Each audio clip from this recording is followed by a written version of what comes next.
Hello साथियों, good evening. कैसे हैं आप सब? मैं तिवारी आप सभी का एग्जाम्पल परिवार में स्वागत करता हूं। नमस्कार, कैसे हैं आप सभी लोग? तो चलिए बिल्कुल ठीक है। आइए स्टार्ट करते हैं। और आपको पता होगा कि देखिए यहाँ पर एग्जाम्पल परिवार द्वारा आप लोगों के लिए दिवाली के अवसर पर ये ऑफर लाए गए हैं। तो मैं आप लोगों को बता देता हूँ यहाँ पे फटाफट जल्दी से कि कौन कौन से ऑफर है जो आप लोगों के लिए यहाँ पर लाए गए हैं। ठीक है, तो जो दिवाली ऑफर की बात करें तो MPSI का जो विक्रमादित्य बैच है 499 का है। ठीक है, कितने का है? ये 499 का है विक्रमादित्य बैच। तो आप लोग यहाँ पे देख सकते हैं 75 कोड का इस्तेमाल, यहाँ पर दिवाली 75 कोड इस्तेमाल करेंगे 75% का आपका डिस्काउंट रहेगा। और ये जो ऑफर है आपका ये 9, 10 और 11 यानी कि 3 दिन तक के लिए ऑफर है। ठीक है, ध्यान रखिएगा कितने दिन के लिए है। ये 3 दिन का ऑफर है, यानी कि आज, कल और परसों। ठीक है, आज, कल और परसों ये 3 दिन का ऑफर है, तो आप लोग ले सकते हैं। और 11 तारीख को ये 12 बजे तक के लिए ऑफर है। कितने तारीख तक? तो 11 तारीख को बच्चों याद रखना 12 बजे तक के लिए ऑफर है, तो आप लोग ले सकते हो। अपने दोस्तों को भी रिकमेंड करिएगा। यहाँ तक कि जीडी है ना, SSC जीडी का अर्जुन बैच है। जो बच्चे SSC जीडी की तैयारी कर रहे हैं, इनके लिए 399 का ये कोर्स है। SSC फाउंडेशन 3+ मेंस की बात करें बच्चों तो CGL, CPO, CHL, MTS के लिए आपका बैच है। आपका CRPF कांस्टेबल है कि 299 का। ये 7 है ना, दिवाली 75 जरूर कोड इस्तेमाल करिएगा। 75% यहाँ पे डिस्काउंट रहेगा।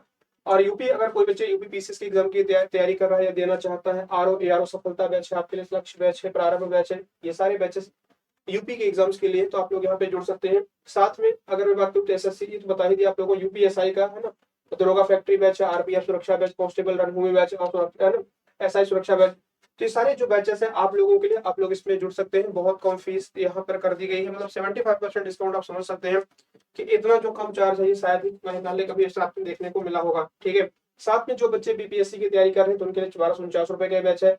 BSSC सफलता बैच 199 रुपए का, और दरोगा बैच 299 रुपए का है। तो बच्चों ये तमाम सारे जो बैचेस हैं आप लोगों के लिए हैं, तो आप लोग यहाँ पे जुड़ सकते हैं। और अपने दोस्तों को भी आप बताइएगा, जिससे कि हम और भी बच्चों के साथ कनेक्ट हो पाए। ठीक है, तो यहाँ पर आप लोग इन बैचेस में देख लीजिएगा। आइए क्लास को स्टार्ट कर रहे हैं। ठीक है, आइए क्लास को स्टार्ट कर रहे हैं।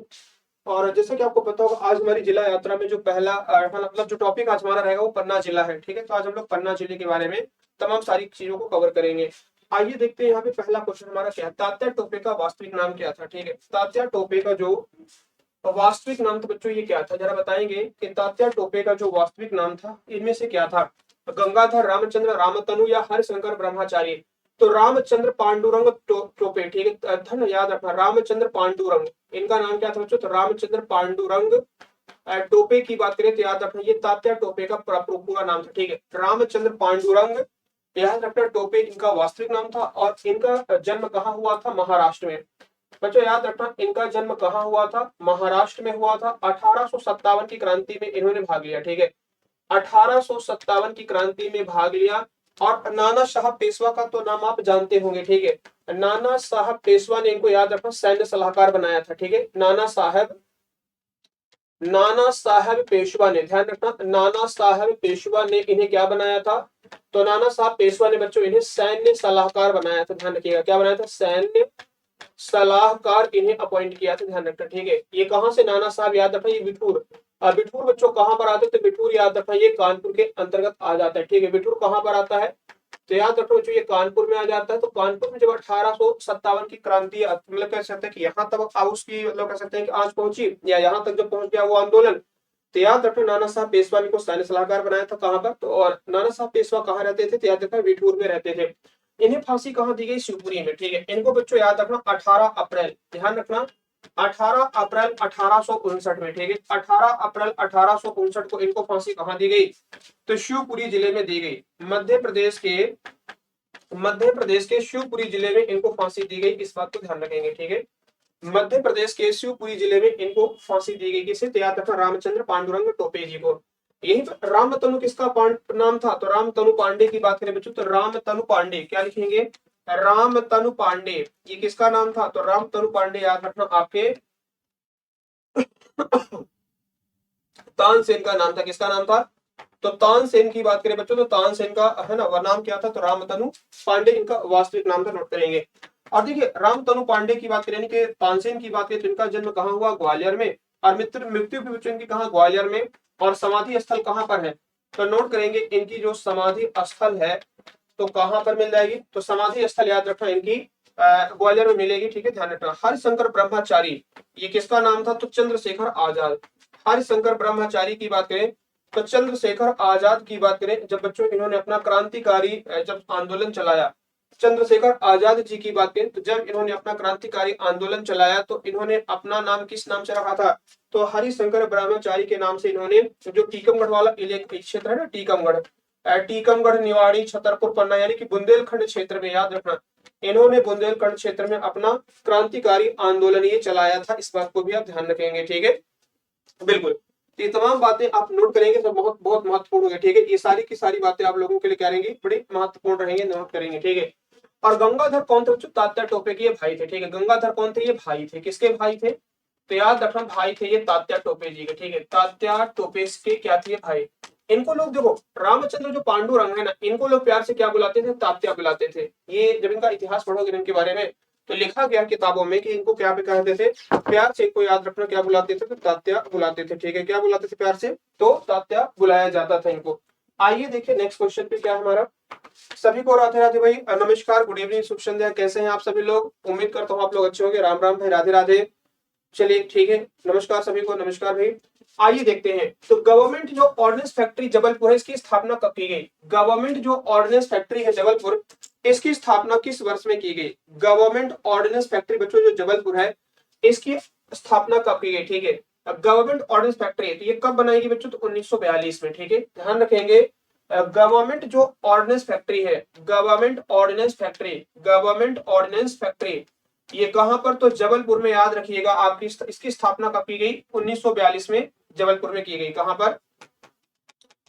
जबलपुर में, याद रखना। गवर्नमेंट ऑर्डिनेंस फैक्ट्री की स्थापना कहां पर की गई? जबलपुर के अंतर्गत की गई। गन कैरिज फैक्ट्री, क्या लिखिएगा? गन कैरिज फैक्ट्री, क्या लिखिएगा? गन कैरिज,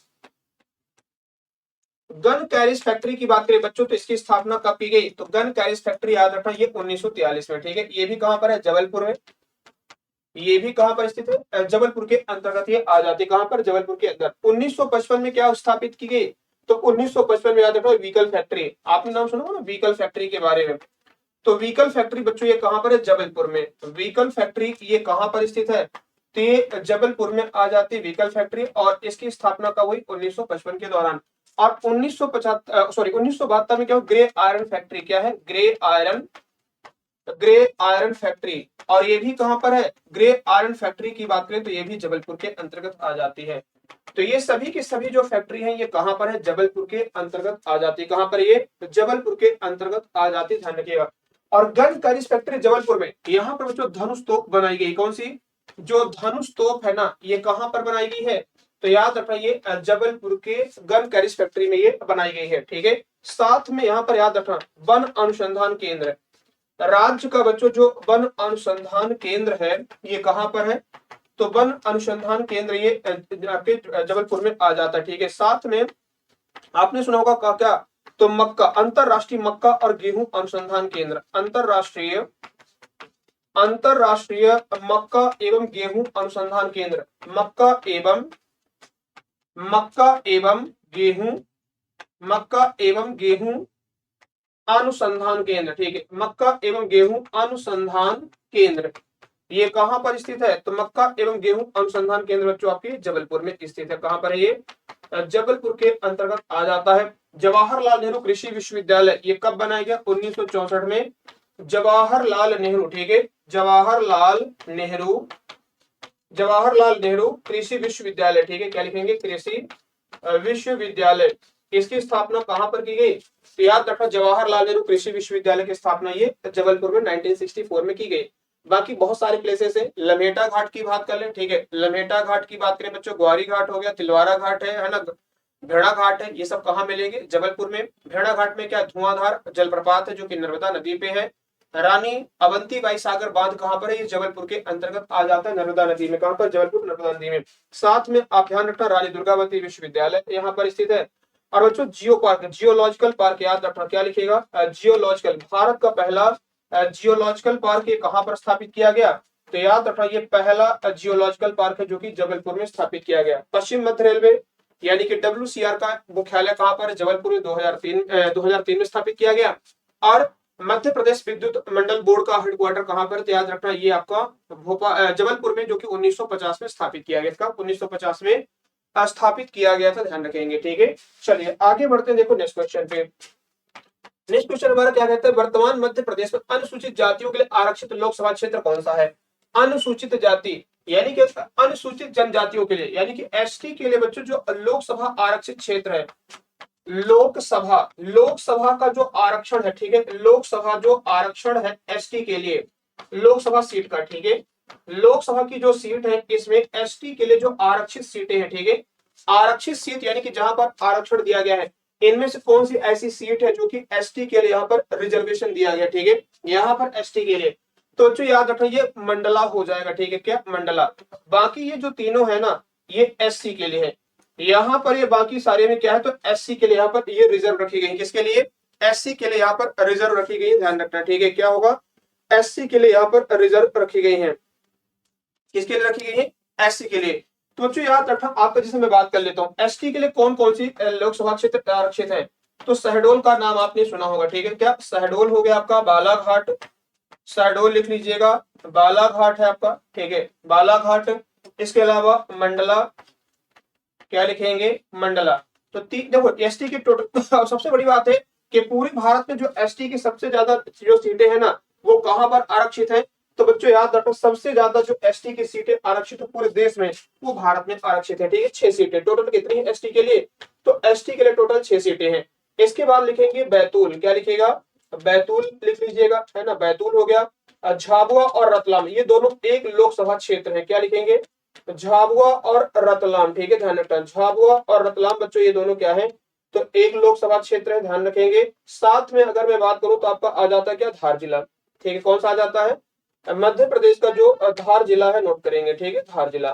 तो ये टोटल 6 लोकसभा क्षेत्र है, कौन सा, ये टोटल 6 लोकसभा क्षेत्र जो कि किसके लिए आरक्षित है, तो ये बच्चों टोटल एसटी के लिए आरक्षित है, किसके लिए, ये आरक्षित है, याद रखना एसटी के लिए, नोट करिएगा। और एससी के लिए कितनी सीटें, 4 सीटें हैं, ठीक है, एससी के लिए कितनी सीटें आरक्षित है, तो 4 सीटें लोकसभा में आरक्षित है, उज्जैन, भिंड, शाजापुर और एक सॉरी एक लिख लीजिएगा शाजापुर, यहाँ पर कौन सा आ जाएगा, शाजापुर लिख लीजिएगा, ठीक है। तो यहाँ पे टोटल अगर मैं बात करूं तो 4 सीटें एससी के लिए और एसटी के लिए कितनी 6 सीटें आ जाती है जो कि आरक्षित है। और मध्य प्रदेश विधानसभा की बात करें, ठीक है, विधानसभा की बात करें बच्चों तो याद रखना विधानसभा, ठीक है, विधानसभा की बात कर लेते तो विधानसभा में जो आरक्षित है टोटल, तो एसटी के लिए कितनी सीटें हैं, तो याद रखना ये 47, ठीक है ना, एससी के लिए कितनी है, तो 35 सीट है, कितनी आ जाएगी, 35 सीटें एससी के लिए और एसटी के लिए 47 सीटें ये आरक्षित है। तो यहाँ पर ये भी चीज ध्यान रखेंगे। आइए देखिए नेक्स्ट क्वेश्चन पे, मध्य प्रदेश के किस जिले का लिंगा अनुपात राज्य के औसत लिंगा अनुपात के बराबर है, ठीक है। अगर मैं बात करूं देखो मध्य प्रदेश का सेक्स रेशियो कितना है, तो मध्य प्रदेश का बच्चों याद रखना जो सेक्स रेशियो है, मध्य प्रदेश का जो सेक्स रेशियो है ये कितना आ जाता है, तो 943 पर 1000, कितना होगा, 943 पर 1000, ये किसका सेक्स रेशियो है, तो याद रखें कि पूरे मध्य प्रदेश का आ जाता है, किसका है ये, पूरे मध्य प्रदेश का आ जाता है, ध्यान रखिएगा, ठीक है। यहाँ पर बच्चों याद नोट करिएगा, सॉरी पूरे भारत का, ये किसका है, पूरे भारत का, ये किसका है, पूरे भारत का, ध्यान रखना 943 पूरे भारत का है और मध्य प्रदेश का कितना आ जाएगा, 931 पर 1000, ठीक है, कितना होगा, 931 पर 1000, ये क्या है मध्य प्रदेश का आ जाता है। तो ये किसके बराबर है, रीवा के बराबर आ जाता है, ठीक है। रीवा का भी बच्चों याद रखना सेक्स रेशियो कितना है, 931 पर 1000 के बराबर है। तो यहाँ पर क्या हो जाएगा, तो याद रखना ये रीवा हो जाएगा करेक्ट आंसर, क्या होगा, रीवा यहाँ पर करेक्ट आंसर हो जाएगा, ध्यान रखिएगा, ठीक है। और अगर देखा जाए तो सबसे ज्यादा किसका है, बालाघाट का है, सबसे ज्यादा किसका है, तो बालाघाट का सेक्स रेशियो है 1021 पर 1000, ठीक है, ध्यान रखिएगा। और सबसे कम किसका है, भिंड जिले का, भिंड का कितना है, 837 पर 1000, कितना है सबसे कम, तो भिंड का 837 पर 1000, ये सबसे कम याद रखिए भिंड जिले का आ जाता है।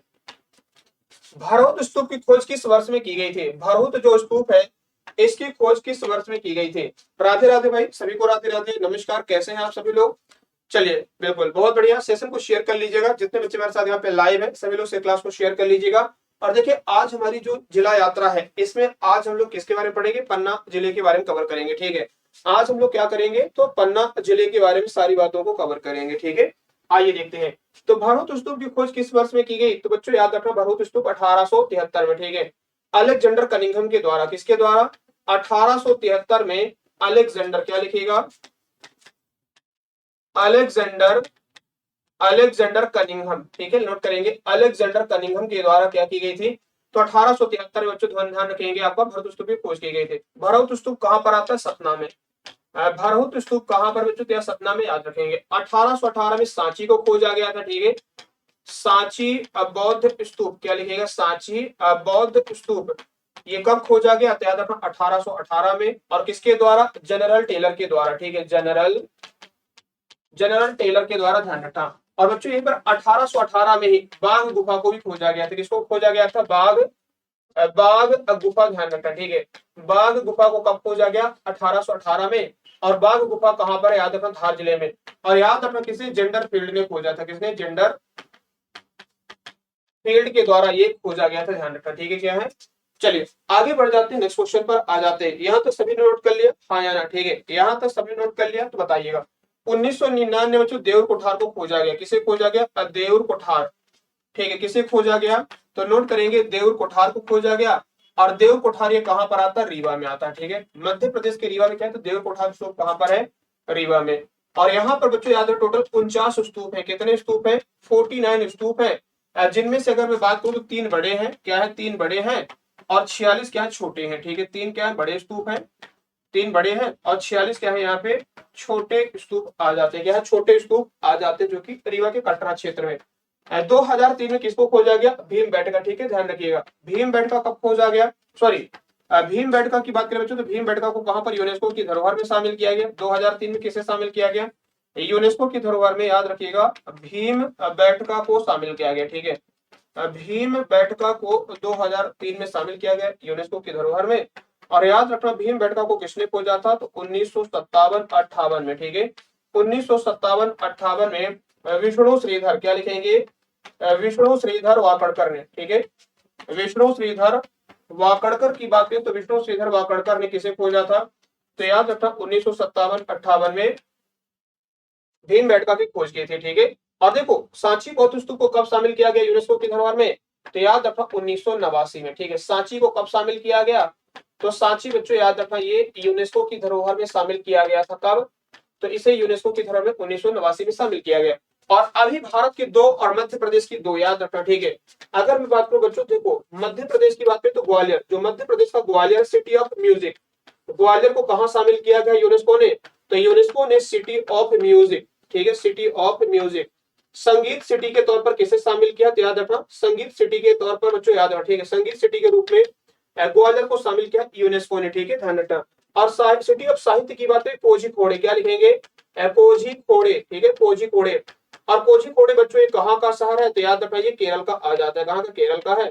तो इन दोनों को, इसको क्या शामिल किया, सिटी ऑफ लिटरेचर, क्या लिखेगा, सिटी ऑफ लिटरेचर की बात करें, ठीक है, सिटी ऑफ लिटरेचर के तौर पर इसको शामिल किया गया, ठीक है। और निवाड़ी जो है, निवाड़ी और ग्वालियर को ऑलरेडी पहले, निवाड़ी और ग्वालियर को इसके पहले ही कहा शामिल किया जा चुका है, तो याद रखना यूनेस्को की अमूर्त धरोहर, शहरों की अमूर्त धरोहर की सूची में, ठीक है, शहरों की जो अमूर्त धरोहर की सूची में कैसे शामिल किया जा चुका है, तो ग्वालियर, ठीक है, ग्वालियर और निवाड़ी को शामिल किया गया, ठीक है, ध्यान रखेंगे। चलिए आगे बढ़ते हैं। अभी आपको पता है कि देखो अगर बात की जाए बच्चों, तो याद रखना मध्य भारत का 41वां जो यूनेस्को में स्थल शामिल हुआ कौन है, तो याद रखना शांति निकेतन है, जो कि कहां पर, पश्चिम बंगाल में है। शांति निकेतन ये कहां पर है, तो शांति निकेतन बच्चों ये वेस्ट बंगाल में, पश्चिम बंगाल में। और यहीं पर बात करें तो 42वां कौन सा स्थल आ जाता है, तो 42वां लिखिएगा आपका होयसल मंदिर समूह, ठीक है, होयसल मंदिर समूह, ठीक है, होयसल मंदिर समूह ये कहां पर, कर्नाटक राज्य के अंतर्गत। तो ये 41वां और 42वां स्थल आ जाता है, जिसे कहां पर, यूनेस्को की धरोहर में शामिल किया गया है। आइए देखिए नेक्स्ट पे, परमार वंश का अंतिम राजा कौन था, ठीक है, परमार वंश का अंतिम राजा कौन था, क्या लगता है, ठीक है, बताओ भाई। सभी बच्चे आंसर करेंगे और फटाफट जल्दी से क्लास को शेयर करिएगा, ठीक है, जल्दी से फटाफट शेयर करिएगा और बताएंगे क्या लगता है इसका आंसर क्या होना चाहिए। परमार वंश का अंतिम राजा कौन था, बताओ भाई, ठीक है, जल्दी से आंसर करिएगा। और जितने बच्चे हमारे साथ यहाँ पे लाइव है ना, सभी लोग क्लास को शेयर करिएगा। बताओ भाई परमार वंश का अंतिम राजा कौन था।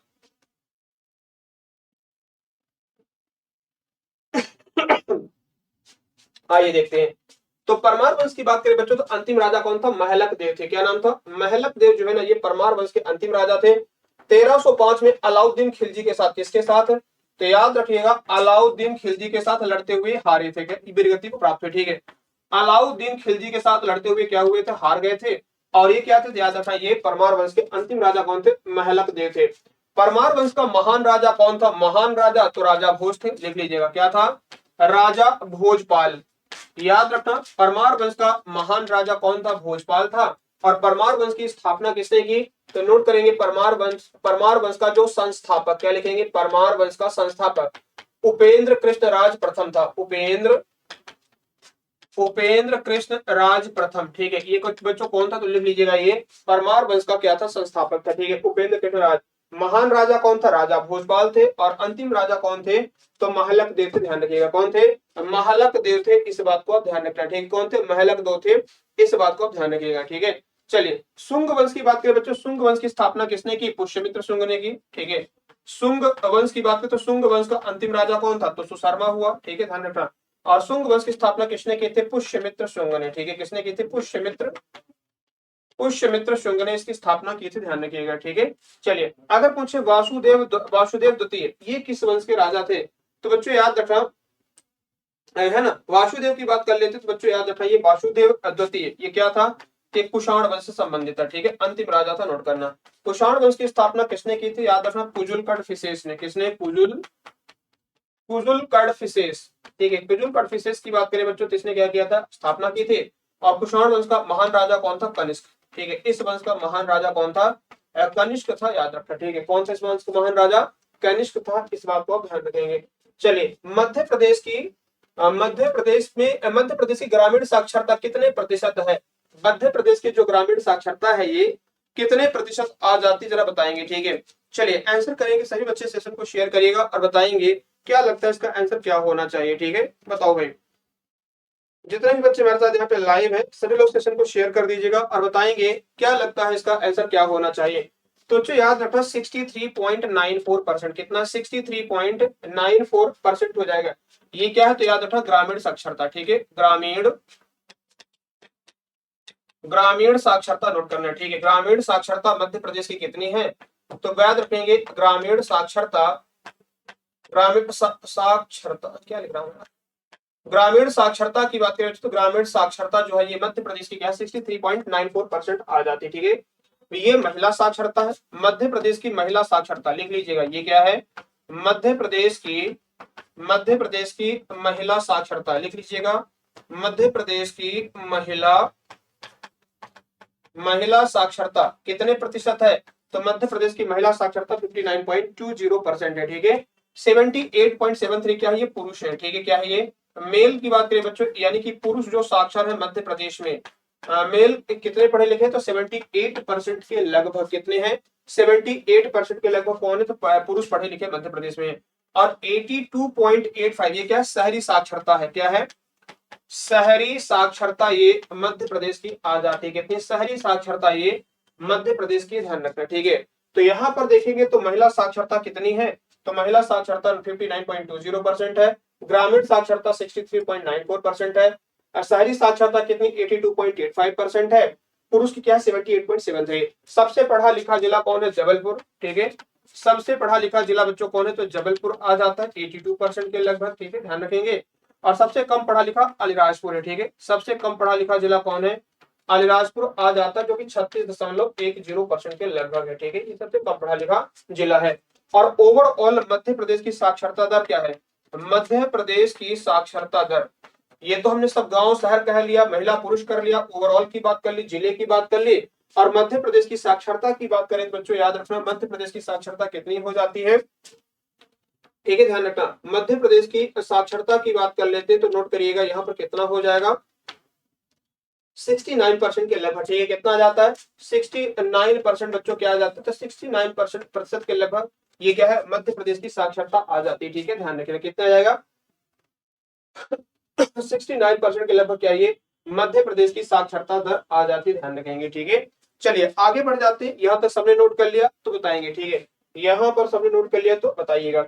आइए चलते हैं, देखो नेक्स्ट क्वेश्चन पे, पीके थुंगन समिति की स्थापना किस वर्ष में की गई थी, पीके थुंगन जो समिति है इसकी स्थापना किस वर्ष में की गई थी।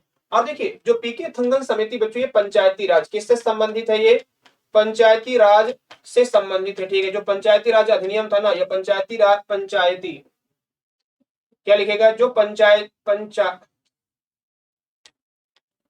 पंचायती की बात करें तो याद रखना यहाँ पे पंचायती राज, क्या लिखेगा, पंचायती राज जो अधिनियम था, तो पंचायती राज से संबंधित क्या है, पीके थुंगन समिति है, ध्यान रखना, ठीक है। पीके थुंगन समिति का संबंध किससे है, तो याद रखना ये पंचायती राज से संबंधित है। जरा बताएंगे ये समिति का गठन कब किया गया था, ठीक है, किस वर्ष में स्थापित की गई थी पीके थुंगन समिति, ठीक है। बताओ भाई क्या लगता है इसका आंसर क्या होना चाहिए, ठीक है। पीके थुंगन समिति जो गठित की गई थी ये किस वर्ष में की गई थी, क्या लगता है इसका आंसर क्या होना चाहिए, ठीक है। सभी बच्चे क्लास को शेयर करिएगा, जितने बच्चे हमारे साथ यहाँ पे लाइव हैं सभी लोग क्लास को शेयर करेंगे और बताइएगा, ठीक है। पीके थुंगन समिति का गठन किस वर्ष में किया गया था, बताओ भाई, ठीक है। आपको पता होगा पंचायती राज के लिए क्या बनाई गई थी, तो पीके थुंगन समिति का गठन किया गया था। ये समिति कब बनाई गई थी, क्या लगता है इसका आंसर क्या होना चाहिए, ठीक है, बताओ भाई, ठीक है।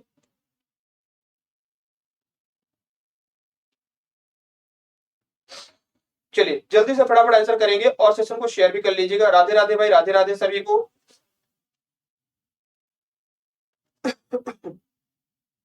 आइए देखते हैं। तो बच्चों यहाँ पर क्या हो जाएगा 1988, ठीक है, ध्यान रखेंगे।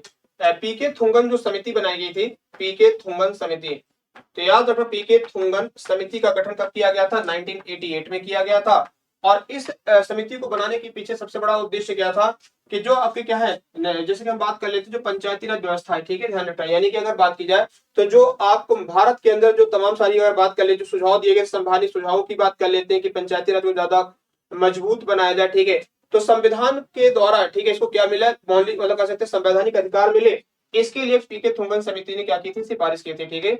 संवैधानिक अधिकार, पंचायती राज को क्या मिले, संवैधानिक अधिकार मिले, ठीक है, संवैधानिक अधिकार, ठीक है, संवैधानिक अधिकार मिले संवैधानिक अधिकारों के लिए, ठीक है। याद है इन्होंने क्या किया था, तो सिफारिश की थी संवैधानिक अधिकारों के लिए, संवैधानिक अधिकारों के लिए इन्होंने क्या किया था, सिफारिश की थी, ठीक है, सिफारिश कि भाई जो पंचायती राज व्यवस्था उसको क्या दिया जाए, उसको संवैधानिक अधिकार दिया जाए। 1977 में क्या था, अशोक मेहता समिति का गठन किया गया था, किसका, अशोक मेहता समिति का गठन किया गया था 1977 के दौरान, ठीक है। जी वी के राव कमेटी, क्या था, जी वी के राव, ठीक है, ध्यान रखना। यहाँ पर क्या हो जाएगा, तो जी वी के राव समिति, ध्यान रखना, जी वी के राव समिति बच्चों ये कब बनाई गई थी, तो जी वी के राव समिति का गठन कब किया गया था, याद रखना आपके 1985 के दौरान। तो ये जो समिति है पीके थुंगन किससे संबंधित है, पंचायती राज से संबंधित है। और इस कमेटी ने क्या सिफारिश की थी, तो इनकी सिफारिश थी कि संवैधानिक दर्जा प्रदान किया जाए, पंचायती राज को क्या दिया, संवैधानिक दर्जा प्रदान किया जाए। इसे आप याद रखेंगे। चलिए जनपद पंचायत के गठन के लिए कितनी जनसंख्या होनी चाहिए, एक वार्ड में गठन के लिए कितनी जनसंख्या होनी चाहिए। देखिए अगर 5000 से कम है, ठीक है, 5000 से कम है तो क्या होगा बच्चों, 5000 से कम में याद रखना पंचायत, क्या लिखिएगा, सॉरी 5000 से अगर बात की जाए तो 5000 की बात कर लेते, ठीक है। 1000 से कम में क्या है, पंचायत, सॉरी, हाँ हाँ ठीक है सही। 1000 की बात करें बच्चों तो 1000 की जनसंख्या पर क्या होगा, पंचायत। नोट करेंगे क्या हो जाएगा आपका, पंचायत, जो ग्राम पंचायत होती है ना, ग्राम पंचायत। तो ग्राम पंचायत के गठन के लिए कितनी जनसंख्या का होना जरूरी है, तो याद रखना 1000 की जनसंख्या का होना जरूरी है, इस बात को ध्यान रखना, ठीक है। क्या है, 1000 की जनसंख्या का किस पे होना है, 1000 पे ग्राम पंचायत होगी।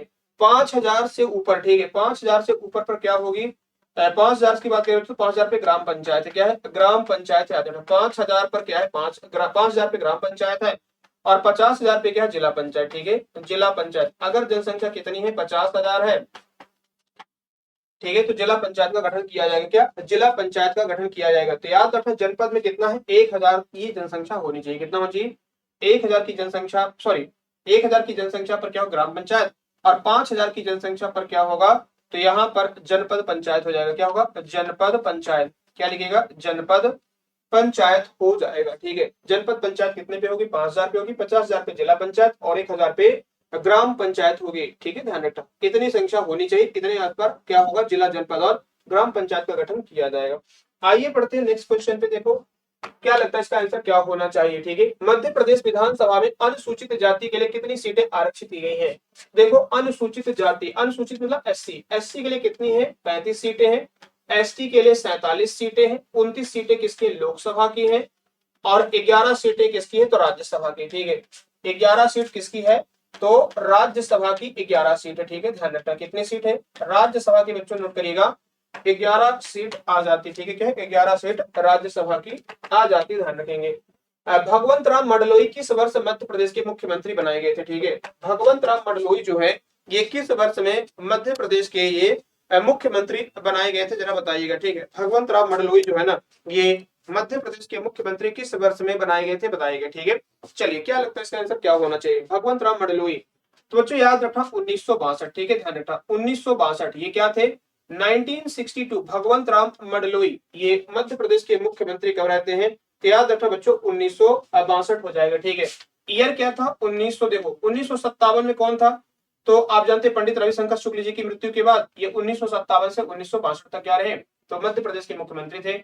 अगर पूछे देखो 1963 की बात है, 1963 में यहाँ पर कौन था, द्वारका प्रसाद मिश्र जी, कौन थे, द्वारका प्रसाद मिश्र, नोट करते रहिएगा सारी चीजों को, द्वारका प्रसाद मिश्र ये क्या थे, तो मध्य प्रदेश के मुख्यमंत्री कब थे 1963 के दौरान। 1967 में कौन था, गोविंद नारायण सिंह, क्या लिखिएगा, गोविंद नारायण सिंह, ठीक है, गोविंद नारायण सिंह बच्चों ये कौन थे, मुख्यमंत्री थे। और गोविंद नारायण सिंह ये कब थे 1967 के दौरान। और नरेश चंद्र की बात करें 1969 में नरेश चंद्र जी थे जो कि मात्र 13 दिन के थे, ठीक, नरेश चंद्र, ठीक है, सॉरी नरेश चंद्र की बात करें, तो नरेश चंद्र जी की बात करें तो ये मात्र 13 दिन के मुख्यमंत्री कहाँ के बने थे, मध्य प्रदेश के। और ये क्या थे बच्चों से याद रखना, ये आदिवासी मुख्यमंत्री थे, क्या थे ये आदिवासी सीएम थे, नोट करिएगा, ठीक है। आदिवासी सीएम पहला कौन बनाया गया था, तो नरेश चंद्र बने थे, मात्र 13 दिन के लिए, कितने दिन के लिए, 13 दिन के लिए बनाए गए थे। आइए देखिए नेक्स्ट पे, देखो अगला क्वेश्चन बढ़ने से पहले देखो मैं आप लोगों को एक बार बता दूं जल्दी से, ठीक है, एक बार मैं आप लोगों को जल्दी से यहाँ पे जानकारी दे देता हूँ कि बच्चों देखो जितने हमारे साथ यहाँ पे लाइव हैं आप लोगों के लिए एग्जाम्पल परिवार द्वारा यहाँ पे दिवाली के शुभ अवसर पर आप लोगों के लिए यहाँ पर जो एग्जाम्पल द्वारा तमाम अलग अलग जो कोर्सेज चलाए जा रहे हैं, कोर्सेज यानी कि आप लोगों की तैयारी करवाई जा रही है, इस पर डिस्काउंट लाया गया, काफी ज्यादा डिस्काउंट है, आप लोग इन कोर्सेज को ज्वाइन करिए, बिल्कुल अपने दोस्तों को बताइएगा, स्क्रीनशॉट लेकर भी आप शेयर कर सकते हैं। तो एमपीएसआई का जो विक्रमादित्य बैच है ये 499 रुपए का, 9, 10 और 11 3 दिन ये ऑफर रहेगा, यानी कि आज कल और परसों, ठीक है। तो आप लोग ले सकते हैं, रात 12 बजे तक ये ऑफर चल रहा है, ठीक है, वैलिड रहेगा 11 तारीख को। दिवाली 75 कोड का जरूर इस्तेमाल करिएगा, और ये कोर्स आप एग्जामपुर के ऑफिशियल एप्लीकेशन से ले पाएंगे, ठीक है, एग्जामपुर के ऑफिशियल एप्लीकेशन से आप इन कोर्सेज को ज्वाइन कर पाएंगे। देखिए जो बच्चे एसएससी जीडी की तैयारी कर रहे हैं इनके लिए अर्जुन बैच है 399 का है। एसएससी फाउंडेशन का जो प्रीलिम और मेंस बैच है ये सीजीएल सीपीओ सीएचएसएल और एमटीएस के लिए, ठीक है, सीजीएल सीपीओ सीएचएसएल एमटीएस के लिए है जो कि 449 रुपए का है। एसएससी जीडी और सीआरपीएफ कांस्टेबल इसके लिए कौन सा बैच है, तो 299 रुपए का बैच है बच्चों, तो आप ले सकते हैं यहाँ पर। साथ में अगर देखा जाए तो यूपी पीसीएस की बात करें, यूपी पीसीएस का आपका संजीवनी बैच है, आरओ का मंथन बैच है, सफलता बैच हो गया, लक्ष्य बैच है और प्रारंभ बैच है। तो ये तमाम सारे जो बैचेस हैं आप लोगों के लिए, आप लोग यहाँ पे जुड़ सकते हैं, अपने दोस्तों को भी बता सकते हैं, ठीक है। साथ साथ में अगर अच्छा यूपीएसआई का आपका दरोगा बैच है, आरबीएफ कांस्टेबल सुरक्षा बैच है, यूपी पुलिस कांस्टेबल का बैच है, ठीक है। तो तमाम सारे जो आप देख सकते हैं इतने सारे कोर्सेज जो है एग्जाम्पल द्वारा चलाए जा रहे हैं एप्लीकेशन पर, आप इनको ले सकते हैं। दिवाली 75 कोड इस्तेमाल करिएगा, 75% डिस्काउंट रहेगा, 9, 10 और 11 3 दिन ये ऑफर रहेगा, ध्यान रखेंगे, ठीक है।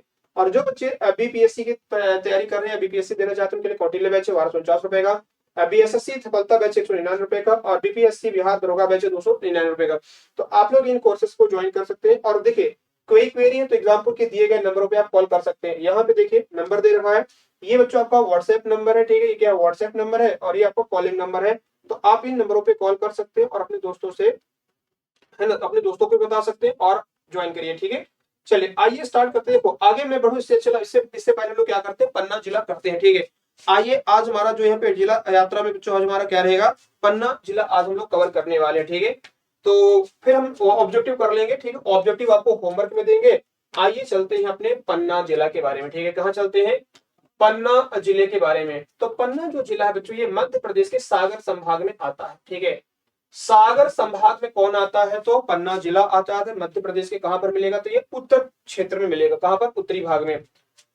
सागर संभाग में 6 जिले हैं, जैसा कि आपको बताया पता है, कई बार हमने पढ़ा है इसको, सागर, दमोह, पन्ना, टीकमगढ़, छतरपुर और पन्ना।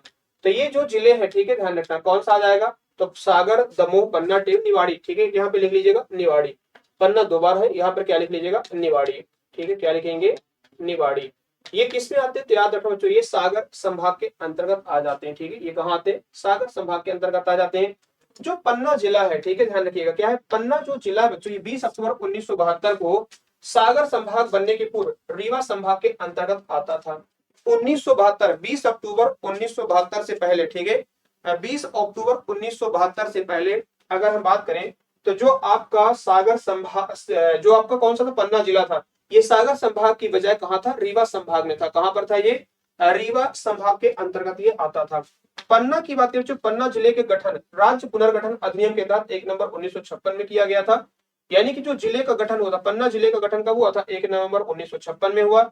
इसका क्षेत्रफल कितना आ जाता है, तो क्षेत्रफल याद रखना 7135 स्क्वायर किलोमीटर। कितना है, 7135 स्क्वायर किलोमीटर ये पन्ना का क्षेत्रफल आ जाता है। ठीक है, राधे राधे भाई, सभी को राधे राधे, नमस्कार। कैसे हैं आप सभी लोग, उम्मीद करता हूँ आप लोग अच्छे होंगे, तैयारी बढ़िया चल रही होगी, है ना। तो पन्ना जिले की बात करें, जो उत्तर पूर्वी भाग में स्थित क्या एक सीमावर्ती जिला है, जो कि उत्तर प्रदेश के साथ इसकी सीमा छूती है। किसके साथ, उत्तर प्रदेश के साथ इसकी सीमा छूती है। यहाँ पर टोटल 9 तहसील है, अजयगढ़, आमानगंज, देवेंद्र नगर, गुनौर, पन्ना, पवई, रायपुरा, शाहनगर और सिमरिया। ठीक है, तो ये टोटल बच्चों क्या है, 9 तहसील आ जाती है कहां पर, पन्ना जिले के अंतर्गत। 3 विधानसभा है, ठीक है, क्या 3 विधानसभा, पन्ना, पवई और गुनौर। ठीक है, तो ये 3 विधानसभा यहाँ पर आ जाते, ध्यान रखना, ठीक है, पन्ना, पवई और गुनौर जो है ना, ये विधानसभा क्षेत्र आ जाते हैं कहां पर, पन्ना जिले के अंतर्गत। आइए चलते देखें मध्य प्रदेश के 4 अन्य जिले, जैसे इनकी सीमा कहां से लगती है, तो कटनी, दमोह, छतरपुर, रीवा। ठीक है, पन्ना की सीमा बच्चों किन किन जिलों से लगती है, तो कटनी, दमोह, छतरपुर और रीवा। ठीक है, रीवा नहीं होगा, इसका सतना हो जाएगा। ठीक है, यहाँ पर रीवा नहीं होगा, क्या हो जाएगा, सतना जिला। नोट करिएगा, पन्ना की सीमा कहां से लगती है, तो ये सतना जिले से लगती है, ना कि रीवा से लगती है। ठीक है, सतना जिला इसका लिख लीजिएगा, दमोह, कटनी, छतरपुर और सतना जिला। पन्ना जिला की बात करें बच्चों, पन्ना के पूर्व में क्या है, सतना जिला है, पश्चिम में छतरपुर है, दमोह जिले से है, छतरपुर और दमोह जिले से, दक्षिण में कटनी था, उत्तर में उत्तर प्रदेश राज्य से ये घिरा हुआ है। ठीक है, उत्तर प्रदेश राज्य से ये घिरा हुआ है, ध्यान रखेंगे। चलिए आगे बढ़ जाए, यहाँ तक आप लोगों को सारी बातें समझ में आ रही है, हाँ या ना। यहाँ तक आप लोगों को सारी बातें आपको समझ में आ रही है, हाँ या ना। और देखिए, जैसे मैंने आपको कल भी बताया था कि देखो अभी 2-3 दिनों के लिए मैं घर जाऊंगा छुट्टियों पर, दिवाली की है ना, दिवाली पर तो घर जा रहे हैं, आप सभी लोग जानते हैं। आप लोग भी दिवाली को उत्सव अच्छे तरीके से मनाइएगा, है ना। मैं भी जा रहा हूँ घर में, तो घर में सब लोगों के साथ अच्छे तरीके से एंजॉय करूंगा। तो देखो, मैं आप लोगों के लिए जो कल की क्लासेस होंगी ना, कल, परसों और अगले दिन सारी क्लासेस मैंने रिकॉर्ड कर दी है, वो आप लोग देखिएगा, आप लोगों के लिए ही की है, जिससे कि आपको कोई नुकसान ना हो। ठीक है, तो आज तो हमारी क्लास चल रही है, लेकिन कल से जो रहेगी क्लासेस, वो सारी की सारी क्लासेस क्या है, आपकी रिकॉर्डेड फॉर्म में रहेंगी। तो आप लोग आराम से देखिएगा उनको, और है ना, लाइव अगर मान लो मैं रिप्लाई नहीं दे पाऊंगा वहां पे, तो कोई बात नहीं, आप परेशान मत होना। आपको मैं पहले कल ही बता दिया था, मैंने आज ही बता दिया है कि कल, है ना, आप आराम से उसको देख लीजिएगा। ठीक है, चलिए, तो पन्ना इसलिए मैंने करते कि आपको नुकसान ना हो, ठीक है, आपका कोई लॉस ना हो, नुकसान ना हो, एटलीस्ट कुछ तो पढ़ोगे, टाइम मिलेगा तो आप वीडियो को देख सकते हैं। ठीक है, टाइम मिलेगा तो आप लोग देख लीजिएगा। आइए चलते, देखो नेक्स्ट पे, पन्ना भारत में एकमात्र जिला है जहां पर बहुमूल्य खनिज हीरा प्राप्त होता है। ठीक है, यहाँ से क्या बच्चों, हीरा प्राप्त यहाँ से होता है, नोट करेंगे। हीरे की खदान व प्राचीन सुंदर मंदिर होने के कारण से डायमंड नगरी व मंदिरों की नगरी भी कहा जाता है। ठीक है, मंदिरों की नगरी और डायमंड नगरी हम किसे कहते हैं, तो याद रखना, पन्ना जिले को कहा जाता है। पन्ना बच्चों आंवला अधिक होने की उत्पादकता के कारण इसे आंवला जिला भी कहा जाता है। ठीक है, इसे आंवला जिला इसे घोषित किया गया, पन्ना को क्या घोषित किया गया है, आंवला जिला घोषित किया गया, ध्यान रखिएगा। पन्ना का नाम किसके नाम पर पड़ा, तो पद्मावती देवी मंदिर के नाम पर। ठीक है, पद्मावती देवी मंदिर के नाम पर पन्ना जिले का नामकरण किया गया था। किसके नाम पर, तो पद्मावती देवी के नाम पर क्या पड़ा, इसका नाम पन्ना पड़ा था, ध्यान रखना। महाराजा छत्रसाल ने अपनी राजधानी बनाया। ठीक है, महाराजा छत्रसाल ने पन्ना को क्या बनाया था, तो पन्ना जिले को अपनी राजधानी बनाया, और पन्ना जिले को महाराजा छत्रसाल की नगरी भी कहा जाता है। पन्ना को क्या कहते हैं, तो बच्चों याद रखना, पन्ना को महाराजा छत्रसाल की नगरी भी कहा जाता है। ठीक है, चलिए आगे बढ़ते हैं। राजा महाराजा छत्रसाल कौन थे, इनको बुंदेल केसरी और याद रखना छतरपुर जो नाम पड़ा, राजा छत्रसाल के नाम पर रखा गया। किसके नाम पर, राजा छत्रसाल के नाम पर।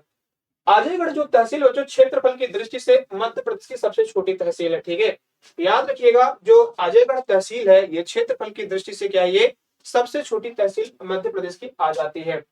केदार पर्वत पर, देखो पन्ना जिले की बात करें, जो पन्ना जिले में केदार पर्वत पर प्रसिद्ध अजयगढ़ का किला स्थित है, जो राजा अजयपाल के द्वारा बनवाया गया था। 18वीं शताब्दी में राजा अजयपाल ने किसका निर्माण करवाया था, तो राजा अजयपाल ने, याद रखना, अजयगढ़ किले का निर्माण करवाया था। कहां पर, तो ये पन्ना जिले के अंतर्गत, कहां पर, पन्ना जिले के अंतर्गत। केन नदी के किनारे बच्चों याद रखना, अजयगढ़ किले को याद रखना, वास्तुकला तथा स्थापत्य कला के आधार पर मदर ऑफ खजुराहो कहा जाता है। केन नदी के किनारे पर जो क्या है, तो अजयगढ़ किले को वास्तुकला तथा स्थापत्य कला के आधार पर मदर ऑफ खजुराहो कहा जाता है। ठीक है, यानी कि खजुराहो की माता किसे कहा जाता है, अजयगढ़ के किले को कहा जाता है, जो कहाँ मिलेगा, तो पन्ना जिले के अंदर। और अजय पाल नामक झील भी यहाँ पर स्थित है। क्या है, अजय पाल नामक क्या बच्चों यहाँ पे, तो झील भी आ जाती है, जो पन्ना जिले के अंतर्गत आपको मिलेगी।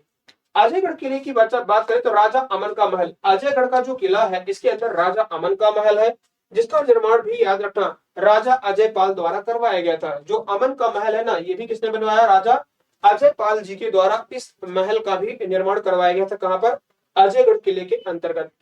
आगे बढ़ते हैं, देखो नेक्स्ट क्वेश्चन पर आ जाते हैं, यानी कि नेक्स्ट देखते हैं क्या है हमारा इसमें।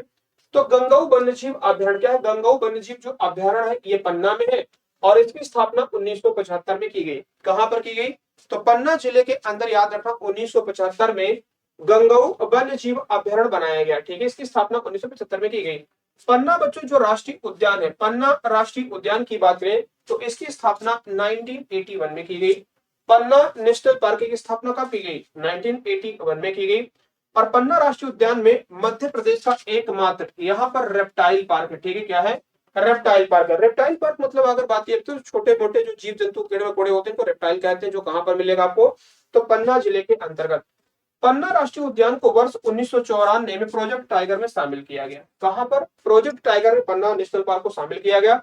और पन्ना राष्ट्रीय उद्यान में जंगली भैंसों का संरक्षण किया जाता है। ठीक है, जंगली भैंसों का जो संरक्षण है ये पन्ना जिले में किया जाता है, ध्यान रखना। ठीक है, कहां पर, पन्ना जिले में, याद रखना जंगली भैंसों का यहाँ पर संरक्षण किया जा रहा है, ध्यान रखेंगे। ठीक है, चलिए आगे बढ़ते हैं, अगले क्वेश्चन पर आ जाते हैं। देखो नेक्स्ट क्या कहता है, पन्ना राष्ट्रीय उद्यान बच्चों याद रखना 25 अगस्त 2011 को भारत सरकार द्वारा, ठीक है, भारत सरकार द्वारा मध्य प्रदेश के तीसरे बायोस्फीयर रिजर्व के रूप में घोषित किया गया। मध्य प्रदेश का जो तीसरा बायोस्फीयर रिजर्व है, ठीक है, मध्य प्रदेश का जो तीसरा बायोस्फीयर रिजर्व है ये कौन बना, तो 2011 में पन्ना को घोषित किया गया। कब, 2011 में पन्ना को घोषित किया गया। तो याद रखना बायोस्फीयर रिजर्व, क्या, बायोस्फीयर रिजर्व। इसे जैव मंडल कहते हैं, क्या बोलते हैं, जैव मंडल आरक्षित क्षेत्र, जैव मंडल। बायोस्फीयर का मतलब क्या होता है, जैव मंडल, क्या लिख लीजिएगा, जैव मंडल आरक्षित। ठीक है, जैव मंडल जो आरक्षित जो है इसे कब घोषित किया गया क्षेत्र, तो बच्चों 2011 में। 2 नवंबर 2020 की बात है, तो पन्ना राष्ट्रीय उद्यान को ही यूनेस्को द्वारा बायोस्फीयर रिजर्व की सूची में शामिल किया गया। याद रखेंगे जो यूनेस्को है इसने पन्ना को अपनी बायोस्फीयर, यूनेस्को की बायोस्फीयर रिजर्व की सूची में कब शामिल किया, तो 2020 में शामिल किया। ठीक है, किसने शामिल किया, तो याद रखना यूनेस्को ने। ठीक है, किसने, यूनेस्को ने। पन्ना राष्ट्रीय उद्यान के बीचों बीच केन नदी बहती है। जो पन्ना नेशनल पार्क है इसके बच्चों मिड से कौन सी नदी बहती है, तो केन नदी प्रवाहित होती है, ध्यान रखना कौन सी, केन नदी प्रवाहित होती है।